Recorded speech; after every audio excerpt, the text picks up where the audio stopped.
जय मसीह की प्रिय विश्वासी भाई एवं बहन, प्रभु यीशु का हम दिल से धन्यवाद करें उसकी समस्त भलाई और उपकारों के लिए, हर एक प्रार्थना के उत्तर के लिए।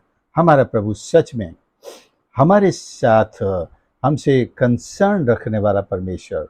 केवल हम अपना बोझ लेकर आते रहें ऐसा नहीं, परमेश्वर हमारे लिए कुछ बड़ी बड़ी आशीषें भी लेकर के हमारे पास आता है और हमारे दिलों को उस तैयारी के साथ देखना चाहते हैं। क्या हम उस विश्वास के साथ उसके सम्मुख आते हैं? आज एक बड़े ख़ास विषय पर मनन करना और शेयर करना चाहता हूँ, जो है हमारे विवेक के बारे में। अक्सर हम विवेक को उतना ध्यान नहीं देते हैं जितना सच में परमेश्वर ने और परमेश्वर के वचन में दिया गया है, क्योंकि परमेश्वर अपनी हर एक राइटिंग विवेक के ऊपर लिखता आया है। तो हम सबसे पहले एक वचन पढ़ेंगे, इब्रानियों 8 और उसका 10, जहाँ लिखा है, फिर प्रभु कहता है कि जो वाचा मैं उन दिनों के बाद इस्राएल के घराने के साथ बांधूंगा वह यह है कि मैं अपनी व्यवस्था को उनके मनों पर डालूंगा और उसे उनके हृदयों पर लिखूंगा, और मैं उनका परमेश्वर ठहरूंगा और वो मेरे लोग ठहरेंगे। उनके हृदयों पर लिखूंगा। परमेश्वर अपनी वाचा, अपनी व्यवस्था, अपने सुसमाचार, इंजील, गॉस्पल, आप जो भी नाम रखते हैं, जो परमेश्वर ने भी ये नाम दिए हैं, वो कहाँ डालता है, कहाँ लिखता है? हमारे विवेक पर। और यहाँ विवेक के साथ एक हृदय शब्द भी आया है, इंग्लिश में कॉन्शियंस भी है और हार्ट भी आया है। तो विवेक हमारे दिल की ही एक वो निर्णायक शक्ति है जो सही और गलत को परखने की ताकत परमेश्वर से प्राप्त करके रखती है और तुरंत इस चीज को परख लेती है, और जो परमेश्वर की तरफ से नहीं उसे निकाल बाहर करती है। और जो बात परमेश्वर की तरफ से डाली जाती है उसे हमारी अगुवाई में लाती है और हमें उसको करने के लिए प्रेरणा देती है, उस काम को करने के लिए। शैतान भी हमारे विवेक में, हमारे मनों में अपने झूठे विचार, अपने इरादे, अपने गलत काम, एक्शन, ये सब डालता रहता है। लेकिन हमारा विवेक परमेश्वर के वचन के द्वारा धोया गया है, शुद्ध किया गया है, पवित्र किया गया है, या इसे यूं कहें जिंदा किया गया है। पहले ये मुर्दा विवेक था।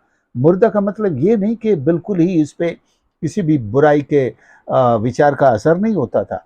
मुर्दा इस हालत में था कि इससे कोई भलाई का निर्णय नहीं होता था, ये भलाई को पहचान नहीं पाता था, ये परमेश्वर की व्यवस्था को रिस्पॉन्ड नहीं करता था, ये केवल शैतान और उसकी बुराइयों को रिस्पॉन्ड करता था, ये बेजान नहीं था। आप ऐसा ना सोचें कि विवेक मरा हुआ था तो मतलब इसमें जान ही नहीं थी।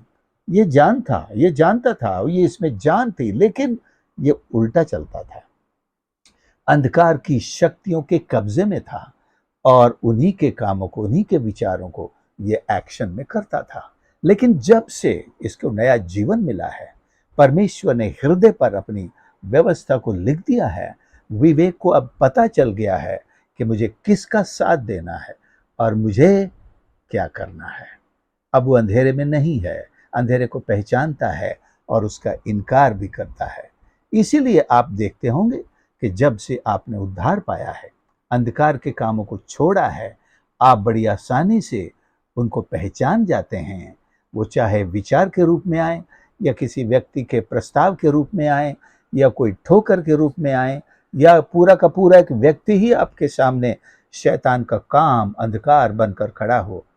आपका विवेक चूंकि जागृत है और परमेश्वर का वचन जो हृदय की पट्टियों पर परमेश्वर ने लिख दिया है वो भी उसको अगुवाई देता है, तो वो तुरंत उस काम को आपको बता देता है, समझा देता है। सो परमेश्वर की अगुवाई को बड़ी तेजी के साथ समझने वाला, महसूस करने वाला, यहां तक कि उसका अर्थ निकालने वाला, इंटरप्रेट करने वाला, he has the ability to interpret the will of God, is right alive within us, and he is doing his job very fantastically. बड़े अद्भुत रीति से वो अपना काम कर रहा है। इब्रानियों के ही 10 और 16 को भी हम पढ़ते हैं जहां यूं लिखा है, प्रभु कहता है कि जो वाचा मैं उन दिनों के बाद उनसे बांधूंगा वह यह है कि मैं अपने नियमों को उनके हृदय पर लिखूंगा।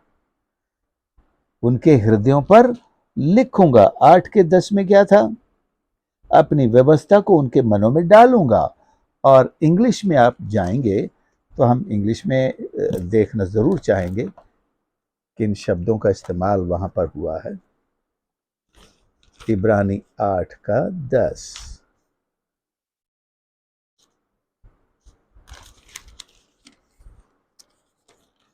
यहां पर इस तरह से लिखा हुआ है, For this is the covenant that I will make with the house of Israel after those days, saith the Lord. I will put my laws into their mind and write them in their hearts, and I will be to them a God, and they shall be to me a people. यही चीज repeat हुई है 10 के 16 में। This is the covenant that I will make with them after those days, that the Lord saith the Lord, I will put my laws into their hearts, and in their minds will I write them. उनके हृदयों पर, उनके मनों में मैं लिखूंगा। और जिस विवेक को उसने जागृत किया है वो हमारे हृदयों पर परमेश्वर की लिखी हुई व्यवस्था को पढ़ने वाला सबसे पहला पाठक है। Before we read, he reads. Who? Our conscience. और अब हमको इतना सेंसिटिव हो जाना चाहिए कि हम विवेक की आवाज समझ सके, तो हमें किसी से कुछ भी पूछने की आवश्यकता नहीं पड़ेगी। कोई भी कार्य हो, कोई भी विचार हो, कोई भी निर्णय हो, जब हमें यह जरूरत हो कि अब मैं किसके पास जाऊं, किससे पूछूं, आपका विवेक ही आपका सबसे बेस्ट इंटरप्रेटर है। क्योंकि परमेश्वर की व्यवस्था आपके मन में डाली जा चुकी है। आप तो अपना सवाल रेज करें, परमेश्वर के वचन में उन सब का उत्तर है, और उस उत्तर को पढ़ के आपको बताने और समझाने वाला है आपका विवेक। रोमियो 2:14 और 15 हम पढ़ें, वो भी विवेक के बारे में है। 2:14 और 15 यहां लिखा हुआ है, which show the work of the law written in their hearts, their conscience, and also, यह conscience शब्द आया है प्रियो, also their conscience also bearing witness, and their thoughts that the mean while accusing or else excusing one another. उनके विवेक के अंदर ये सारी बात जो है वहां आती है, और ये विवेक गवाही देता है उनके विचारों को, जो दोष लगाते हैं या नहीं लगाते हैं, उनको समझता है। 16 में, in the day when God shall जज the secrets of men by Jesus Christ according to my gospel. तो किसको सामने खड़ा किया जाएगा? विवेक को अगर खड़ा कर दिया जाए, विवेक निर्दोष रहेगा। वो तो कहेगा मैंने तुमसे कहा था ये गलत है, मैंने तुमसे ये भी कहा था ये मत करो। तो करने वाला कौन है? ये हमारा शरीर है, हमारा मन है, जो शरीर की अभिलाषाओं को पूरा करने के लिए भागता है। लेकिन विवेक कहीं नहीं भागता है। जब वो मरा हुआ था तब किसी के कब्जे में था, तब वो जैसा करवाता था ये करता था। लेकिन एक बार जब पापों से हमने तौबा की, प्रभु यीशु ने अपने लहू से हमारे हृदय को, हमारे विवेक को भी धो दिया, ये जिंदा हो गया। ये उस दिशा में चलना बंद करके अब ये प्रभु की दिशा में चलता है। और तब इसको कोई गाइड नहीं था, गाइड करने वाला नहीं था, कोई ऐसा होली टेक्स्ट इसके पास नहीं था कि ये अपनी राय कैसे बनाए। लेकिन अब परमेश्वर ने अपनी व्यवस्था हमारे हृदयों की ऊपर लिख दी है। ये उसको पढ़ करके हमें द बेस्ट सलाह देता है, सबसे उत्तम, सबसे सही गाइडेंस देता है। तो आपका विवेक जो पवित्र आत्मा के भी चलाए चलता है, जो परमेश्वर की व्यवस्था को आपके हृदय के अंदर से ही पढ़कर आपको सही मार्गदर्शन करता है, वो सही मार्गदर्शन करने की क्षमता रखता है।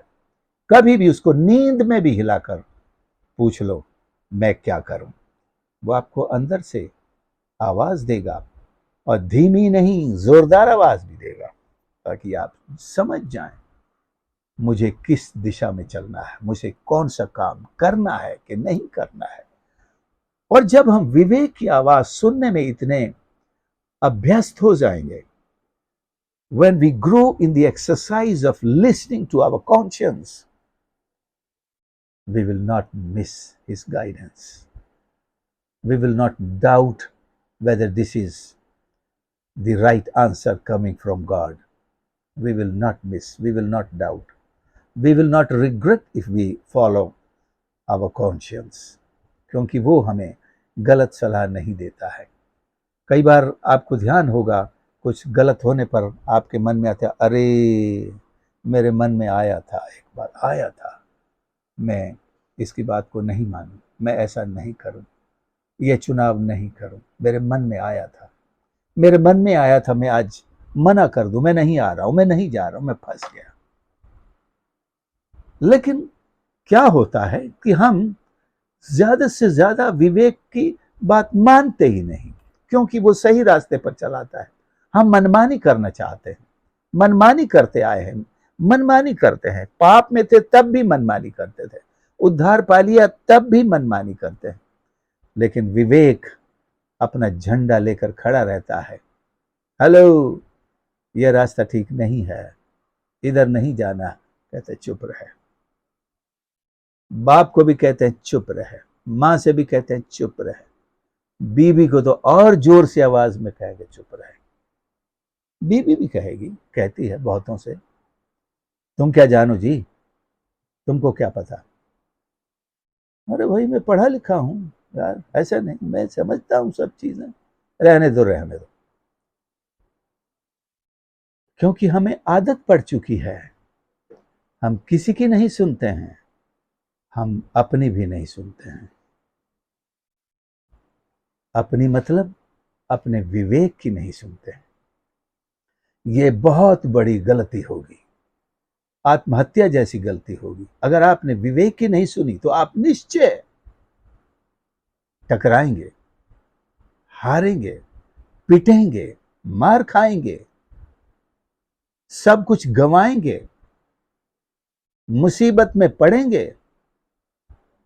तब कहेंगे मुझे अपनी बात मान लेनी चाहिए थी, मेरे मन में आया था।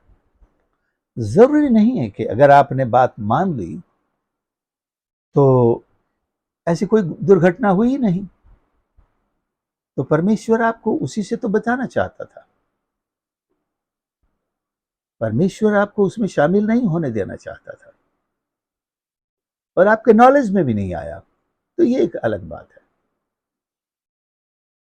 तो परमेश्वर ने हम सबको एक बहुत बड़ा दान दिया है, विवेक का दान। हो सकता है आपको पवित्र आत्मा का दान भी मिला है, पवित्र आत्मा आपसे बात भी करता है, लेकिन पता नहीं चलता है पवित्र आत्मा कैसे बोलता है, कैसे बात करता है। लेकिन हमारा विवेक पवित्र आत्मा की बात सुन लेता है, समझ लेता है। आप यूं कह सकते हैं कि हमारा विवेक पवित्र आत्मा का कान है। ऐसे तो समझ में आएगा ना, हमारा विवेक पवित्र आत्मा का कान है, और हमारा हृदय उस कान से जुड़ा हुआ है, जो सुन लेता है, समझ लेता है कि हाँ अच्छा है। क्योंकि ये फैकल्टी भी परमेश्वर ने दी है, ये इनेबलमेंट भी परमेश्वर ने दिया है। नहीं तो विवेक की बात तो हम जब मरे हुए थे पाप में तब भी सुन लेते थे, तब भी समझ लाते थे, लेकिन वो गलत रास्ते पर ले जाता था, क्योंकि उस समय विवेक को चलाने वाला कोई और था। हमारा ही विवेक हमारे पक्ष में निर्णय नहीं लेता था, वो हमारे दुश्मन की बातें हमसे मनवाता था। और जब तक हमारा सत्यानाश नहीं हो जाता, हमारे विवेक भी उसमें कुछ अफसोस नहीं करता था, ये भी नहीं कहता था कि मैंने तुम्हें मना किया था, अरे तू ही तो घसीट के ले गया, तो हमको लगता है हमारे मन में आ रहा है कि मैं जाऊं, मैं ऐसा करूं, मैं ये खाऊं, मैं वो पीऊं, मैं ये पाप करूं, मैं ये गुनाह करूं। ये तो मेरे मन में आ रहा है। विवेक की यही चालाकी होती थी, शैतान की यही चालाकी होती थी कि वो अपने विचार को हमारा विचार बना देता था। माने बाहर से कहीं से नहीं आया, हमारे ही अंदर पैदा हुआ है।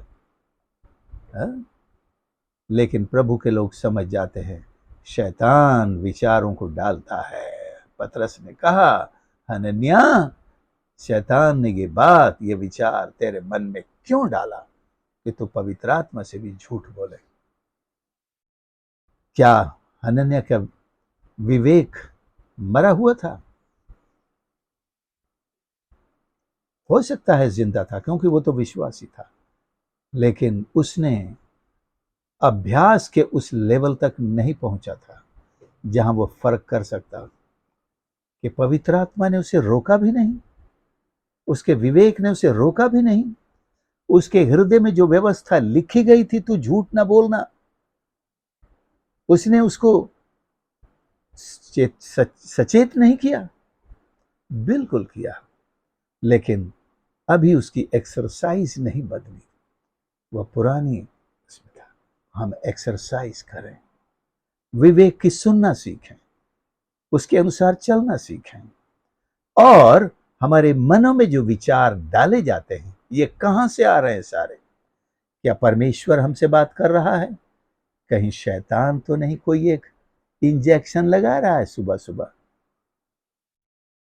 पवित्र आत्मा हमारे मन में व्यवस्था डाल रहा है, परमेश्वर के वचन डाल रहा है? परमेश्वर अपनी बात सुना रहा है। यह शैतान कोई एक मेडिटेशन फूंक रहा है हमको। शैतान के मेडिटेशन भी हवा में तैर रहे हैं प्रियो, यूट्यूब पर तैर रहे हैं। बहुत सारे लोग हैं जो फर्क नहीं समझ पाते हैं कि यह मेडिटेशन कहां से आ रहा है, शैतान से आ रहा है या परमेश्वर से आ रहा है। तो आपको एक फैकल्टी मिली हुई है जो इस बात को आपको बता सकती है, वो है आपका विवेक। Listen to the conscience. Your conscience is a living now, a sanctified one, पवित्र किया हुआ है। अगर नहीं हुआ है, अगर आप ऐसे जन हैं जिसका विवेक अभी तक शुद्ध नहीं हुआ है, कॉन्सिक्रेट नहीं हुआ है, और यदि आप सोचते हैं कि आपने उद्धार तो पाया है लेकिन विवेक अभी हमारा, तो आपके लिए मौका है, आप तौबा करें, परमेश्वर के चरणों पर अपने आप को डेडिकेट करें। प्रभु आपके हृदय को भी अपने लहू से धोएगा, आपके विवेक को भी शुद्ध करेगा, और अपनी व्यवस्था को आपके हृदय की पट्टी पर लिखेगा। यह उसके लेखनी का चर्म पत्र, जहां परमेश्वर अपनी व्यवस्था को लिखता है, अपने प्रेम को लिखता है, अपने सुसमाचार को लिखता है, अपनी आशीषों को लिखता है, अपनी आज्ञाओं को लिखता है, अपनी इच्छाओं को छाप देता है। तो हम अपना हृदय प्रभु को समर्पित करें। तो हमें समर्पण करना होगा, यीशु के लहू से धुलने के लिए उसके चरणों पर डेडिकेट होना होगा, तभी हम कॉन्सिक्रेट होंगे। When we dedicate, then we are consecrated. आइए प्रार्थना करें। प्यारे प्रभु हमारे परमेश्वर, हम धन्यवाद करते हैं आपके इस पवित्र वचन के लिए, जो हमारे दिल को, परमेश्वर हमारे हृदय को एक ऐसे भंडार के रूप में हमें आज दिखा रहा है कि आपने अपने वचन, अपनी व्यवस्था, अपने सारे प्रेम को इस हृदय में उंडेल दिया है। परमेश्वर, शैतान और दुष्टता के सारे कार्यों को नष्ट किया, उसके सारे कचरे को हमारे दिल से निकाल दिया है। परमेश्वर, हम प्रार्थना करते हैं यदि किसी भी सुनने वाले के हृदय में अभी भी शैतान का कचरा जमा है, अभी भी कोई अशुद्धता बाकी है, अभी भी उसका कुछ भी सामान पड़ा हुआ है, अंधकार का कुछ भी हिस्सा बाकी है, यीशु नासरी के नाम से हर एक के हृदय को पवित्र कर, शुद्ध कर, हर एक विवेक को पवित्र कर दे परमेश्वर, ताकि वो आपके वचन को समझने पाए, आपके वचन को सुनने वाले बने, आपके एक एक विचार को सुन सके, और बाहर से अलग खिड़कियों से आने वाले विचारों को परख सकें, उन्हें इनकार कर सकें, और आपको हाँ और आमीन कहकर अपने जीवन को आपकी आशीषों में बढ़ा सके। हमारे विवेक को और भी शार्प कर दे परमेश्वर। ओ प्रभु, ताकि ये पूर्ण जीवन के साथ प्रभु आपकी महिमा के लिए हमारी अगुवाई करे। हर एक सुनने वाले को, उनके परिवारजनों को, सबको आशीष कर। प्रार्थना प्यारे उद्धार करता प्रभु यीशु के नाम से मांगते हैं, आमीन। प्रभु आप सबको आशीष करे। आपने संदेश को सुना, जरूर दूसरों के साथ भी शेयर करें, और हमारे इस चैनल पर यदि आप नए हैं तो ज़रूर सब्सक्राइब करते चलें।